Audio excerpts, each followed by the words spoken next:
தினம் ஆயிரக்கணக்கான வீடியோங்களை சோஷியல் மீடியாவில் பார்க்குறோம். அதில் பாதி ஃபேக்காக தான் இருக்கும். சில வீடியோங்களை பார்க்கும்போது பக்குன்னு இருக்கும். நம்மளும் ஃபேக் வீடியோ தானே நினச்சி விட்டுருவோம். ஆனால் அந்த வீடியோலாம் உண்மையாக இருந்தால் இந்த யூடியூப் சேனல் ரிஷிபீடியாவில் எல்லாமே நான் தான் பண்ணுவேன். என் கூட ஒர்க் பண்ணுறதுக்குன்னு யாரும் இல்லை. இப்போ நான் தங்கியிருக்க வீட்லையும் தனியாக தான் தங்கியிருக்கேன். பொதுவாக ஹாரர் டாபிக்ஸ் எடுக்கும்போது எனக்கு அவ்வளோ பயமாக இருக்காது. ஆனால் உண்மையை சொல்லணும்னா இந்த வீடியோவை பண்ணும்போது அன்னைக்கு நைட் என்னால் தூங்கவே முடியல. இது பதில் இல்லாத கேள்விகள் சீரீஸோட 5th எபிசோட். இன்டர்நெட்டில் இருக்கிற உண்மைன்னு நிரூபிக்கப்பட்ட 4 அமானுஷ்யமான வீடியோங்களை தான் இன்னைக்கு நம்ம வீடியோவில் பார்க்க போகிறோம். நான் தான் ரிஷி. Welcome to Rishipedia.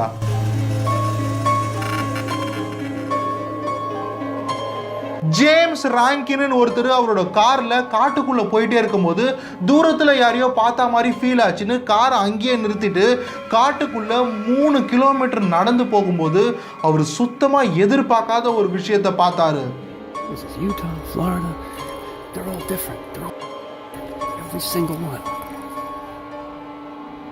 சம்பந்தமே இல்லாம அவ்வளோ பெரிய காட்டுக்கு நடுவில் 40 கிலோமீட்டர் ரேடியஸ்க்கு ஒரு வீடு ஒரு மனுஷன் கூட இல்லாத அந்த இடத்துல நிறைய மரங்கள்ல காணாம போனவங்களோட போஸ்டருங்க ஒட்டி இருந்துச்சு. This one's from Georgia. Look at this shit. Like, look where the fuck we are. 25 பேரோட போட்டோ, வயசு, அவங்க காணாம போன இடம், அவங்க அட்ரஸ்னு எல்லா டீடைல்ஸுமே பக்காவா அந்த போஸ்டர்ஸ்ல இருந்திருக்கு. யூட்டா, புளோரிடான்னு வேற நாடுகள்ல காணாம போனவங்களோட மிஸ்ஸிங் போஸ்டர்ஸ் காட்டுக்கு நடுவில் இருக்கிறது மர்மமான விஷயம் தான். இந்த மரங்களுக்கு பக்கத்துல யாரோ ரொம்ப நாளா தங்கியிருந்த மாதிரி ஒரு டென்ட் இடிஞ்சு விழுந்திருந்துச்சு.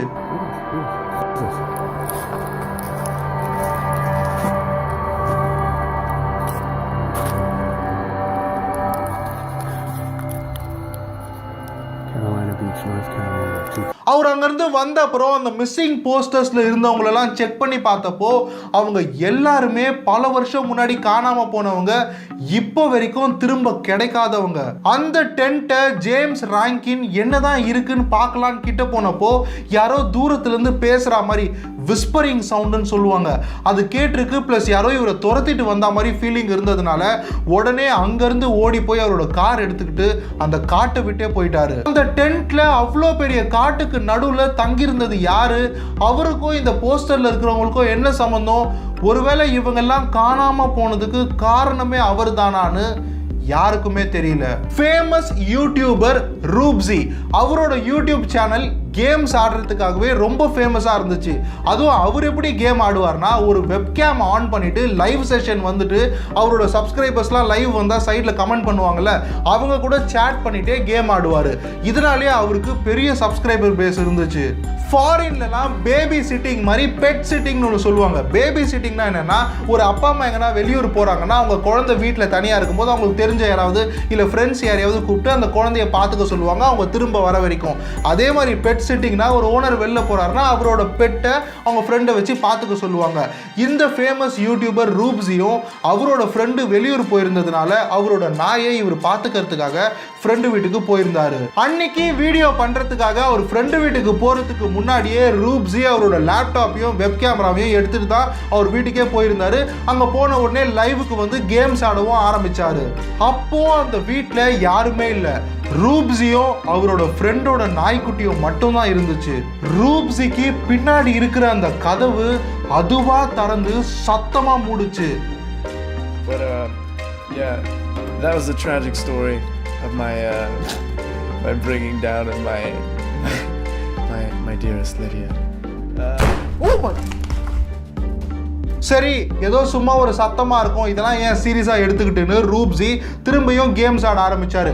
அப்போ அவரோட சப்ஸ்கிரைபர் ஒருத்தர் கமெண்ட்ல உங்க பின்னாடி இருக்கிற லைட்டு இப்போதான் ஆஃப் ஆகி அதுவாகவே ஆன் ஆச்சுன்னு சொன்னதுக்கு ரூப்ஸி லைவ் கேமரா ஓடிட்டே இருக்கும்போதே அதை போய் செக் பண்ணிட்டே இருந்தாரு.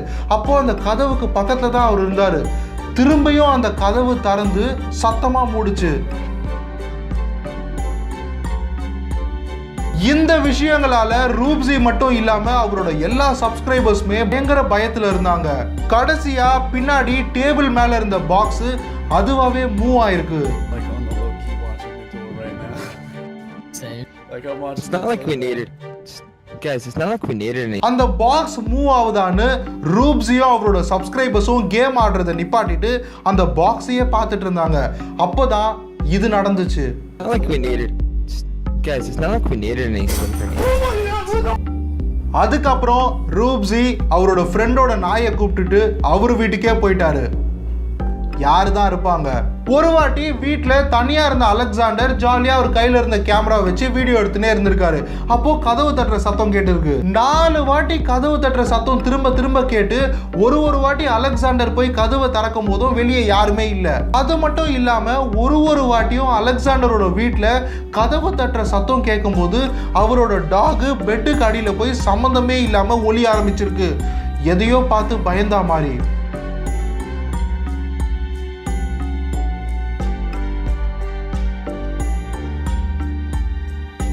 இதுக்கப்புறம் தான் அலெக்சாண்டர் ஏதோ ஒரு விஷயம் தப்பா இருக்குன்னு அவரோட வீட்டு ஃபுல்லா தேடுறாரு. வீட்டை யாரும் இல்லைன்னு தெரிஞ்சவொடனே அவரோட பழைய பொருளுங்களெல்லாம் வைக்கிற இடம் அவர் வீட்டுக்கு மேலே இருந்திருக்கு. அந்த இடத்துக்கு மனுஷங்க போய் பல வருஷம் இருக்கும்.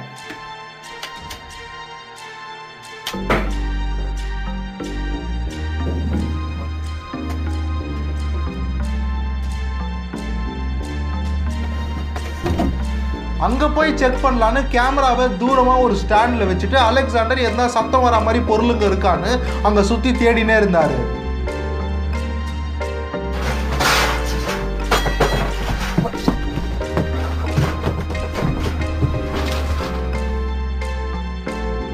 ஜன்னல் கதவுன்னு அங்கே எதுவுமே கிடையாது. காற்று கூட நுழைய முடியாத அந்த இடத்துல அவ்வளோ பெரிய டின்னு கீழே விழுந்தவுடனே அலெக்சாண்டர் அங்கேருந்து ஓடிடுறாரு.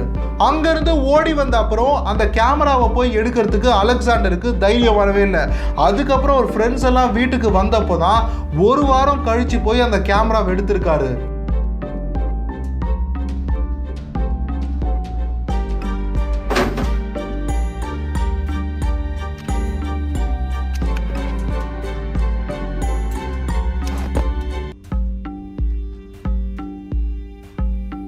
இந்த கேமராவில் என்ன வீடியோ ரெக்கார்ட் ஆயிருக்குன்னு அலெக்சாண்டர் பார்த்தப்போ 1 வாரத்துக்கு முன்னாடி அலெக்சாண்டர் அங்கேருந்து பயந்து ஓடி வந்தார்ல. அதுக்கப்புறம் அங்கே இருந்த லைட்டு டிம்மாய் எரிஞ்சு யாரோ கேமராவை தள்ளி விட்டா மாதிரி கேமரா கீழே விழுந்திருக்கு. அலெக்சாண்டர் ப்ராமிஸ் பண்ணுறாரு அன்னைக்கு வீட்டில் அவரும் அவரோட நாய்க்குட்டி தவிர வேற யாருமே இல்லைன்னு. அப்போ அந்த டின்னையும் கேமராவையும் தள்ளி விட்டது யாரு? ஜமைக்கான்ற இடத்துல இப்போ நம்ம பார்க்க போற வீடியோவை பார்த்து ஒரு ஊரே ஆடி போயிருந்துச்சு. 11 வயசான இந்த சின்ன பையன் அவனோட செத்து போன ஃப்ரெண்டை டெய்லி பார்க்கறதா அவங்க அம்மா கிட்ட சொன்னப்போ அவங்களுக்கு என்ன பண்றதுன்னே தெரியல. இந்த நியூஸ் கேட்கறதுக்கே பயங்கரமா இருக்கிறதுனால அவங்க டவுன் ஃபுல்லா இது செம்மையா பரவிடுச்சு. அந்த பையனோட அம்மாக்கு என்ன பண்றதுன்னு தெரியாம அந்த ஊர்லயே இருக்கிற பெரிய நியூஸ் பேப்பரை கான்டாக்ட் பண்ணி அவங்களும் இந்த விஷயத்தை கேட்டு கேமராவெல்லாம் எடுத்துக்கிட்டு இந்த பையனை லைவா இன்டர்வியூ பண்றதுக்கு வந்துட்டாங்க.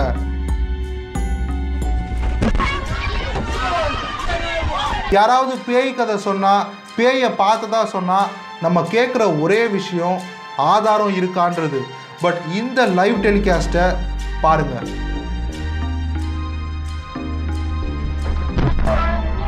அந்த நியூஸ் சேனல் இந்த சின்ன பையனை பேட்டி எடுத்துக்கிட்டே இருக்கும்போது அவனோட சேரை பின்னாடி யாரோ இழுக்கிறாங்க. உடனே அந்த ஏரியாவில் இருக்கிற சர்ச் ஃபாதரை அந்த வீட்டுக்கு கூட்டிட்டு வந்து அந்த வீட்டில் ஏதாவது இருக்கான்னு செக் பண்ணிட்டே இருக்கும்போது அந்த பையனை வெளியே நிற்க வச்சு இன்டர்வியூ பண்ணியிருந்தாங்க. உங்களுக்கு இந்த மாதிரி எத்தனை நாளைக்கு ஒரு வாட்டி நடக்குது, எத்தனை நாளாக நீங்கள் இதை எக்ஸ்பீரியன்ஸ் பண்ணிட்டு இருக்கீங்க அப்படின்னு. அப்போது வெளியே நின்றுட்டு இருந்த அந்த பையனை யாரோ பிடிச்சி இழுக்கிறதோ ரொம்ப எவிடென்ட்டாக ரெக்கார்ட் ஆயிருந்துச்சு.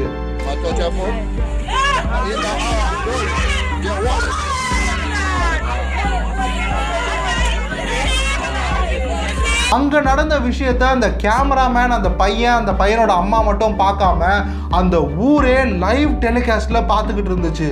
ஸோ கஷ்டப்பட்டு இந்த வீடியோவை முடிச்சிட்டேன். டைம் நைட்டு 12:20 ஆகுது. இன்னைக்கு நைட்டு எப்படி தூங்க போறேன்னு சத்தியமா எனக்கு தெரியல. ஸோ இந்த வீடியோக்கு 50,000 லைக்ஸ் வந்துச்சுன்னா இந்த சீரீஸோட 6th எபிசோட நான் அப்லோட் பண்ணுவேன். இந்த பதில் இல்லாத கேள்விகள் சீரீஸோட ஃபர்ஸ்ட் 5 எபிசோட் நீங்க பார்க்கலனா கீழே டிஸ்கிரிப்ஷன்லயும் ஃபர்ஸ்ட் கமெண்ட்லயும் இருக்கிற லிங்கை கிளிக் பண்ணி மறக்காம பாருங்க. கீழே இருக்கிற சப்ஸ்கிரைப் பட்டனையும் அது பக்கத்தில் இருக்கிற பெல் பட்டனையும் கிளிக் பண்ணி ரிஷ் கேங் ஃபேமிலியில ஒரு மெம்பர் ஆயிடுங்க. நாளைக்கு உங்களை இன்னொரு புது வீடியோல வந்து பார்க்குற வரைக்கும்